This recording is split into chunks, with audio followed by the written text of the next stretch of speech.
Halo Sobat Transportasi Indonesia, kembali hadir bersama saya Turiman Sofyan, pemimpin redaksi Transportasi Media Indonesia. Transportasi Media Indonesia akan menghadirkan kembali kanal YouTube Bincang Transportasi Indonesia yang akan memperbincangkan mengenai sektor transportasi, infrastruktur, dan supply chain dengan bahasa yang ringan, tetapi mengedukasi dan informatif untuk masyarakat. Untuk edisi Bincang Transportasi Indonesia saat ini, kita kedatangan tamu istimewa. Beliau sebagai akademisi, sebagai pengamat transportasi, dan sekaligus juga sebagai Dewan Pakar Transportasi Media Indonesia. Halo, selamat datang Bapak Joko Setio Wiarno, yang biasa kita sebut dengan Bapak Joko. Ya. Makasih Pak Sofyan. Ya. Boleh disapa Pak? Halo sahabat transportasi, ini saya berterima kasih diundang untuk acara podcast Majalah Transportasi. Semoga ini bisa memberikan hal yang baru lah ya. Dari diskusi ini mudah-mudahan ada hal yang bisa menjadi perbincangan diskusi yang menarik. Ya, kami atas nama redaksi Bincang Transportasi Indonesia juga mengucapkan selamat datang dan terima kasih Pak di sela kesibukan Bapak Joko Setio Wiarno masih berkesempatan dan menyempatkan hadir di Bincang Transportasi Indonesia. Kita ketahui Pak ya, sebagai negara kepulauan terbesar di Indonesia ya Pak, saat ini Indonesia memiliki keberkahan atau karunia lah. Tetapi di sisi lain juga itu menjadi tantangan dalam hal untuk menghadirkan konektivitas dan aksesibilitas antar wilayah bagi masyarakat. Kita ketahui bahwa konektivitas atau keterhubungan itu merupakan salah satu modal pembangunan yang berujung pada kesejahteraan masyarakat itu sendiri ya Pak ya. Kemudian di sisi lain, transportasi harus hadir di dalamnya Pak ya, untuk menjalin ya, untuk konektivitas. Dan kemudian juga bicara transportasi tidak terlepas dari faktor utama yang tidak bisa ditawar Pak, yaitu faktor keselamatan, dan berikutnya adalah kenyamanan, keamanan, dan mudah bagi masyarakat seperti itu Pak ya. Sebab untuk kali ini ya, kita coba untuk menggali lebih dalam bersama narasumber kita Bapak Joko mengenai tema yang akan kita tampilkan adalah menghadirkan transportasi berkeselamatan dan berkelanjutan. Kalau Pak Joko sendiri melihat ya, langkah pemerintah dalam menghadirkan keselamatan, keamanan, kemudahan di sektor transportasi ini, langkahnya seperti apa sih Pak kalau menurut Bapak Joko hingga saat ini Pak? Indonesia itu mungkin satu-satunya negara di dunia yang cukup banyak kepulauan, kemudian jenis transportasinya untuk melayani masyarakat juga beragam, mulai yang kecil sampai yang teknologi tinggi juga ada. Ya, bayangin kita punya kereta cepat, tapi kita masih punya juga daerah-daerah yang memang belum bagus transportasinya karena begitu luasnya kan. Kita punya pulau 17.000 yang tersebar, dan itu tantangan juga bagaimana menghubungkan mereka menjadi kemudahan bagi masyarakat. Kalau kita lihat capaiannya memang ini masih proses ya, tapi setidaknya 10 tahun terakhir ini daerah-daerah perbatasan itu sudah terlayani dengan bandara umpamanya. Ya, karena saya keliling daerah, jadi daerah perbatasan Miangas sudah punya bandara, kemudian di daerah Anambas, Natuna, sampai ke selatan juga ada. Karena apa? Itu penting juga, tidak hanya penting itu, tapi bagaimana melayani orang yang sakit. Ya, jadi mereka-mereka yang dari jauh itu, dengan adanya bandara itu diberi kemudahan, kalau mereka sakit, umpamanya dia ke ibu kota provinsi paling tidak 1 jam sudah cukup. Ya, artinya memang kalau layanan bandara komersial tidak mungkin, perintis, karena kita juga perintis kan itu juga dilayani. Nah, kemudian kapal-kapalnya juga sama, menghubungkan pulau-pulau kecil ya. Selain ada kapal untuk logistik juga ya, yang di daerah Indonesia Timur biar harga tidak terpaut jauh dengan di Jawa, juga ada lain untuk kamar penumpang dengan sabuk Nusantara. Itu sudah mulai banyak dan itu menjadi keterkaitan antar integrasi antar pulau kecil dengan pulau-pulau besar. Ya. Tapi terlepas dari itu memang saya kira masalah infrastruktur juga penting. Ya, itulah yang menjadi tantangan kita bagaimana infrastruktur transportasi itu terutama jalan ya itu bisa didahulukan karena memang kondisi kita terutama jalan-jalan milik pemerintah daerah itu 60% kondisinya tidak mantap. Nah, kalau dia sudah mantap pun nantinya tentunya harus diikuti dengan layanan transportasi umum yang diberikan. Memang sekarang perintis juga cukup banyak ya ke daerah-daerah, tapi ini kalau melihat sebarannya masih kurang, masih banyak lagi harus diberikan, terutama daerah-daerah yang memang masuk 3T dan daerah perbatasan. Ya, kita sudah bangun, ada PLBN, bahkan ada angkutan lintas batas antar negara ALBN itu kan ada dari Indonesia ke Malaysia, ada ke Brunei, ya ada sekarang sudah dibuka ke Timur Timur itu kan memberikan perhubungan antar bangsa juga ya untuk darat. Tapi memang masih butuh anggaran besar juga untuk menuntaskan itu karena kita tahu masih banyak cerita orang sakit ditandu sampai 10 kilo jalan dan sebagainya. Ini kan berarti infrastruktur jalan kita masih butuh yang anggaran cukup besar juga karena mengingat luasnya. Ada juga daerah itu makmur tapi terkendala hutan lindung. Nah, ini nggak bisa dibuka pada daerahnya makmur gitu kan ya, sehingga hasilnya kurang bisa dinikmati oleh luar. Mereka kategorinya karena aksesnya buruk dianggap miskin, pada daerahnya itu makmur. Cuman melewati daerah hutan lindung harus ada izin dan sebagainya. Itu mungkin salah satu beberapa hambatan untuk ke depan, tapi saya pikir kalau 20 tahun lagi kita pengen Indonesia itu Indonesia maju, tidak bisa tidak infrastruktur dan transportasi menjadi hal utama yang harus kita bereskan. Pak Jogo, menarik sekali di daerah 3T itu kan Pak, selain juga membantu masyarakat yang ya cukup terisolir ya Pak ya. Ya. Tetapi itu juga jadi bagian dari wajah Indonesia ya Pak ya di negara perbatasan tersebut Pak. Ini kan perlu edukasi Pak, khususnya untuk daerah yang memiliki politik yang kurang stabil nih dari sisi keamanan Pak ya. Kalau menurut Pak Jokowi itu himbauan kepada masyarakat seperti apa sih Pak untuk membangun infrastruktur atau membuka aksesibilitas di wilayah tersebut Pak? Sebenarnya kalau daerah pos perbatasan itu secara fisik bangunannya sudah cukup bagus. Ya, ada pos perbatasan ya, beberapa daerah di Kalimantan itu juga Kalimantan Barat, ada 5 Utara dan sebagainya, termasuk juga ada di Papua ada 3, kemudian di Timor. Jawa Timur kan Timur ya, kalau di Papua dengan Papua Nugini. Nah, kalau di Kalimantan itu berbatasnya dengan Malaysia, Sarawak. Nah, pos perbatasan itu sekarang jauh lebih baik lah. Cuman yang belum itu adalah layanan transportasi umumnya. Itu yang harus digenjot. Sebenarnya sudah ada beberapa, ada bis perintis lah. Tapi kita belum maksimal dibandingkan negara tetangga. Ya, kalau di Malaysia memang itu menjadi prioritas. Bahkan di pos perbatasan juga malah sudah dibangun terminal barang. Sementara kita di Jawa, Sumatera, Jalan Nasional belum ada satu terminal barang. Jadi sana sudah dibangun. Ya, nah itu yang menjadi tantangan. Artinya tidak perbatasan tapi di daerah. Nah, memang ada satu hambatan kalau itu di pos perbatasan itu kan ada juga yang berada di pulau. Kayak Pulau Sebatik, dia punya juga. Kemudian ada juga di Pulau Serasan, itu kalau salah ada 2 pulau punya pos perbatasan. Nah, itu memang sebagai daerah perbatasan, mereka juga kembali lagi kalau saya ke sana, ini yang masih kurang hanya satu, layanan angkutan umumnya. Meskipun sudah ada perintis, tapi dia belum maksimal. Bagaimana, memang ada lintas batas negara sudah ada. Umpamanya dari Pontianak, NTCOM, PLBN, ya pos lintas batas negara, sampai ke Sarawak, ke Kucing gitu ya. Ada juga kemarin udah dibuka dari Singkawang, pos PLBN-nya Aruk ke Sarawak, itu sudah membuka. Tapi ada juga dari Pontianak jauh sekali sampai dengan Brunei.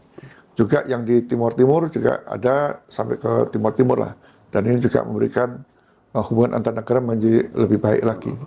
Ya, kita berharap Pak, mudah-mudahan juga pemerintah lebih aware untuk menghadirkan angkutan umum khususnya untuk di wilayah 3 tersebut, Pak. Bahkan kita waktu terakhir ini kan kita juga dikejutkan Ya. dengan terjadinya tragedi musibah kecelakaan kereta api, kemudian juga disusul kecelakaan bis yang terbakar di Sumatera Utara. Ya. Kan tentunya ini juga kita turut berduka ya Pak ya, sedalam-dalamnya atas musibah yang sebenarnya kita tidak inginkan di sektor transportasi tersebut Pak ya. Kalau menurut Bapak nih ya, apa sih yang perlu dibenahi ya guna menghindari peristiwa kecelakaan atau tragedi itu terulang kembali nih Pak? Ya, memang kita itu sudah punya namanya RUNK, Rencana Umum Nasional Keselamatan. Ini edisi kedua lah. Edisi pertama itu daerah nggak ngerti, hanya pusat aja.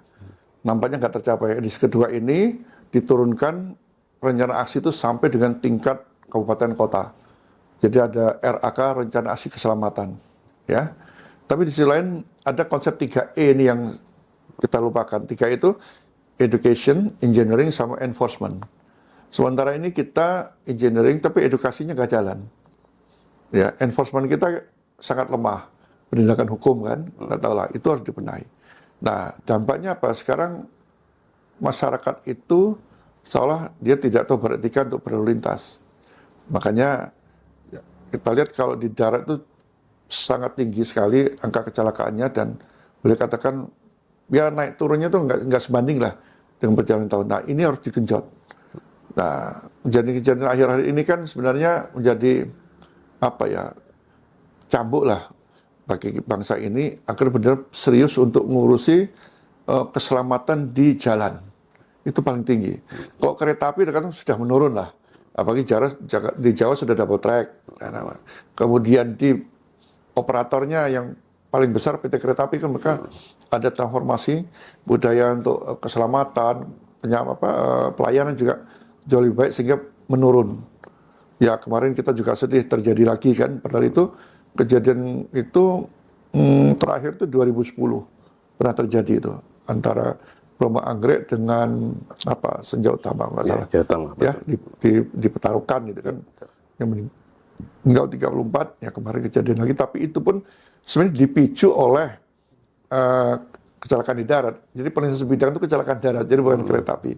Kalau kereta api itu hanya 4, kereta terguling, kereta terbakar, kereta anjlok, nah itu banyak anjlok kan, sama tabrakan kereta. Yang kemarin itu tabrakan. Nah, tetapi kalau di darat ini sehari itu rata-rata yang meninggal itu lebih dari 100 sebenarnya. Paling tinggi ya Pak Paling tinggi. Baik yang langgar langsung maupun yang luka berat harinya meninggal. Dan ini juga dampaknya luar biasa sebenarnya. Kemarin kita dengar ada wisuda di salah satu perguruan tinggi di Jogja, UPN, tidak bisa ke wisuda, ibunya mau menggantikan karena putranya meninggal kecelakaan sepeda motor tunggal. Nah ini kan cerita ini kalau saya ikuti wisuda udah mulai banyak. Artinya kita harus benar-benar prihatin bagaimana dari kita turunkan. Artinya kita harus mulai E-nya edukasi ini. Edukasi apa? Memang kita sering sosialisasi. Sosialisasi itu ingatan kita paling 7 hari sudah lupa. Nah, kita perlu edukasi ya. Iya, betul, edukasi itu lewat apa? Ya kurikulum, masukkan dalam kurikulum pendidikan.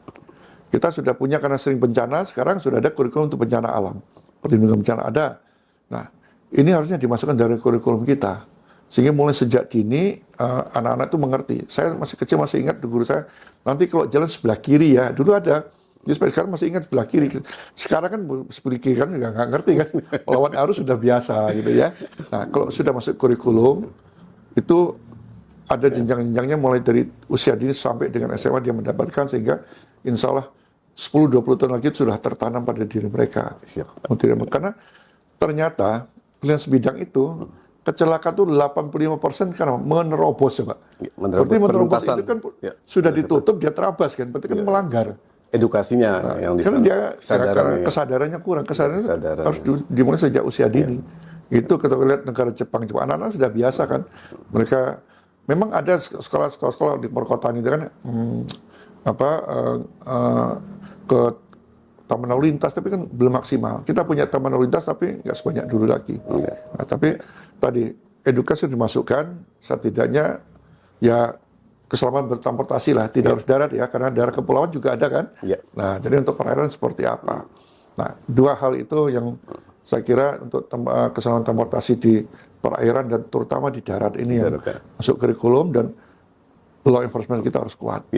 Untuk transportasi darat Pak, yang sangat menarik juga Pak, seringkali juga bukan kita saling menyalahkan, tanah perlintasan sebidang itu kan Pak ya, menjadi titik krusial ya, titik krusial, apalagi kita teredukasi dengan baik, tidak teredukasi dengan baik, itu sebenarnya tantangan apa sih? Kan kita tahu lah ya Pak ya, masih banyak tanah sebidang itu yang belum ialah tertangani dengan baik. Itu sebenarnya tantangannya apa sih Pak yang Bapak rasakan ya terkait dengan tanah perlintasan sebidang itu Pak? Sebenarnya perlintasan sebidang ini sudah ada roadmap semuanya ya. Jadi sebidang ini termasuk kecelakaan di jalan raya ya. Nah, yang melintas jalan sebidang itu jalan yang mana? Kok jalan nasional tanggung jawab pusat. Kok jalan milik Pemda ya Pemda, tergantung. Nah, provinsi itu gubernur, kabupaten, bupati ya, jalan kota, wali kota. Nah, ini kok secara nasional, Kementerian PU itu sudah punya Renstra. Sampai 2039 mereka akan menyelesaikan 184 titik. Nah, sekarang sudah selesai 49 kurang 135. Jadi tinggal 13 tahun, setidaknya setiap tahun bangun 10 nasional ya. Berarti kalau satu titik 200 M, 2 triliun. Luar biasa itu juga. PU ya. Nah, itu mereka sudah punya. Nah, tinggal Pemda. Pemda ini variasi. Kalau Jawa Timur luar biasa. Ya, tinggi. Tapi kembali lagi sekarang anggarannya ada nggak? Yang liar cukup banyak, hampir 1000-an. 1000-an ya Pak ya. Nah, itu tidak bisa tidak, namanya perlintasan itu harus dibuat tidak sebidang. Memang ada yang tidak sebidang tapi dilihat frekuensi kendaraannya. Tapi kalau Jakarta sekitarnya nih ya udah tutup aja itu. Resikonya besar. Sudah lebih besar ya Pak Joko ya. Saya bilang kalau Jabodetabek itu tutup aja. Tutup aja ya. Ya. Nah, tapi nanti kita lihat aja minimal dibuat, katakanlah kalau Pemda buat aja flyover atau underpass. Underpass. Kalau flyover gitu, setidaknya untuk orang, dan udahlah kasih untuk sepeda motor masih bisa lewat. Siap. Tapi kalau dibuat kecil-kecil enggak, sudah ditutup aja. Ya, masih dibuka. Bukan dibuka, sepeda motor Rp5.000 untuk bawa itu ada itu kan. Itu nggak boleh, bahaya itu. Kreatif deh kan. Pak Joko, saya baca nih Pak yang sangat menarik artikel dari Bapaknya nih Pak ya. Mudik tidak sekedar lancar nih Pak. Ya kan, ini sangat luar biasa, ini sangat menarik. Dapat Bapak Joko jelaskan mengenai mudik tidak hanya lancar gitu Pak? Sekarang itu setelah jalan tol di Jawa ya terhubung, boleh katakan mudik kita lancar lah. Cuman persoalannya bagaimana harus ada perubahan setiap tahun. Ini kan yang masih tetap bertahan ya, itu mudik pakai sepeda motor. Itu yang saya tuh kalau setiap tahun melihat itu, kalau membawa anak-anak, bawa barang lebih banyak, anak-anak lebih sampai 3 orang tuh ya miris juga, apalagi terjadi kecelakaan. Nah, tentunya pemerintah juga melihat ini menjadi target mestinya ya. Kalau lancar, pokoknya soal tol sudah terhubung lancar. Sumatera kemarin yang agak lancar kita ke Jambi itu kan, ada masih terputus. Saya bilang tahun depan insya Allah sampai Jambi lancar juga itu kan. Ya, kayak dulu kenapa di Brebes ada, karena dia belum terhubung. Ya, kalau sekarang sudah terhubung sudah lancar, cuman mungkin waktunya kayak Jakarta Semarang 6 jam, bisa 10 jam, ya wajar lah. Namanya kendalanya banyak, tapi kan lebih lancar, tidak seperti dulu. Dulu kan menginap di jalan gitu kan, sekarang sudah enggak lah ya. Nah, bisa diatur lah ya. Karena sudah terhubung tadi. Tinggal pengaturannya aja, dan perbanyak aja public transport yang menggunakan itu, dan harus target apa? Mengurangi pemotor tadi. Paling tidak tahun depan mengurangi anak-anak tidak pakai sepeda motor, tapi disediakan angkutan umumnya untuk ke sana. Atau diperbanyak mudik gratis ya Pak ya? Ya itu tadi gratis, jadi buat anak kamu gratis gitu. Gratis. Disediakan bisnya gratis sampai ke daerahnya. Itu diperbanyak aja. Dan berarti kan kita support kepada angkutan umum kan? Ya, untuk mengurangi pengguna sepeda motor untuk mudik atau jarak jauh yang seharusnya memang tidak fungsinya ya Pak ya, sepeda motor itu ya untuk mudik jarak jauh, bawa anak, bawa barang. Kecuali mereka naik kapal. Kalau naik kapal Tanjung Priok kan sampai Tanjung Mas. Nanti dari Semarang beberapa kota paling 3-4 jam, oke lah masih bisa ya. Sampai Surabaya, tapi jangan dari Jakarta sampai Semarang sepeda motor. Itu juga ya, kecuali yang hobi-hobi ya lain 1-2 kan. Tapi kalau dipaksa karena nggak ada uang, lebih baik pemerintah memberikan itu. Dan jangan lupa di daerah pun harus dibenahi angkutan umumnya. Mereka tuh bilang kenapa? Ya kami nanti sampai di daerah nggak ada angkutan umum. Nah, kalau Jakarta sudah bagus lah. Jakarta angkutan umumnya udah setara kota di dunia. Mau kemanapun kita keluar dari sini nggak sampai di 500 meter mesti dapat angkutan. Minimal Mikrotrans ada kan? Iya, Mikrotrans, lewat. betul. Nah, tapi kalau luar di daerah nggak lah, itu harus kita kejar dari hulu sampai hilir angkutan umumnya harus bagus. Oke Pak, terkait dengan transportasi umum nih Pak, bagaimana menghadirkan keberpihakan pemerintah nih Pak di transportasi umum nih Pak? Ya sebenarnya sekarang ini pemerintah tuh sudah ada program namanya BD Service ya 2020, cuman sayangnya sekarang anggarannya menurun. Ya kami catat tuh sekarang dari 514 Pemda ada 42 Pemda dengan alokasi APBD sudah menyelenggarakan. Tapi masih kecil ya, belum sampai 10% ya. Nah, Mudah-mudahan bertambah Pak.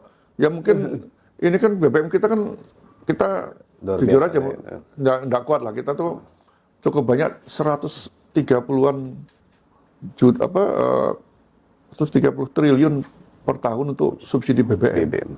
Lebih baik kita buat public transport aja. Kalau pemerintah mau menyediakan 100 T saya bilang, itu kita insya Allah dapat 200 kota kok. Karena kota-kota kecil itu cukup 4-5 koridor dan itu bisa kalau mau dan murah kok.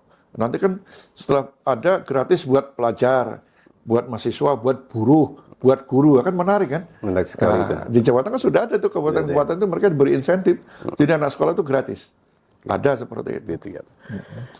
Pak, ini mungkin terakhir Pak, apa harapan Bapak Joko dalam menghadirkan transportasi yang berkeselamatan, aman, nyaman, dan mudah dijangkau bagi masyarakat? Ya, tentunya sama di banyak negara. Kenapa itu negara maju mau public transport? Ya kita pengen 2045 Indonesia maju. Ya berarti namanya Indonesia maju, public transportnya harus bagus. Mulai sekarang kita perbaiki, kita cerminnya kota Jakarta. Dia 20 tahun berbuat, sekarang sudah bagus kan? Berarti 20 tahun ke depan kita mau berbuat mulai sekarang. Public transport itu sampai dengan di daerah-daerah. Nah, dengan begitu kita mengiring orang tidak banyak menggunakan sepeda motor, tapi menggunakan angkutan umum. Oke, terima kasih banyak. Halo Sobat Transportasi Indonesia.